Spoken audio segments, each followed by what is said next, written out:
চতুর্থ খণ্ড, প্রথম পরিচ্ছেদ। ঠাকুর শ্রী রামকৃষ্ণ কলিকাতা রাজপথে ভক্ত সঙ্গে শ্রী রামকৃষ্ণ গাড়ি করিয়া দক্ষিণেশ্বরে কালীবাড়ি হইতে বাহির হইয়া কলিকাতা অভিমুখে আসিতেছেন, সঙ্গে রামলাল ও দু একটি ভক্ত।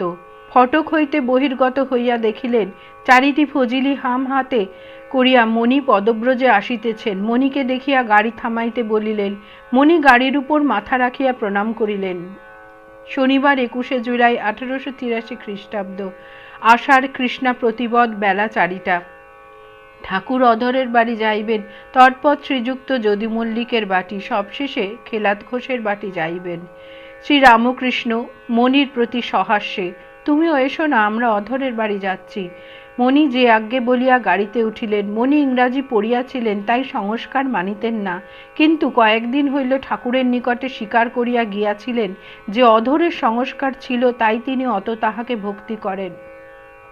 বাটিতে ফিরিয়া গিয়া ভাবিয়া দেখিলেন যে সংস্কার সম্বন্ধে এখনো তাহার পূর্ণ বিশ্বাস হয় নাই, তাই ওই কথা বলিবার জন্যই আজ ঠাকুরকে দর্শন করিতে আসিয়াছেন। ঠাকুর কথা কহিতেছেন।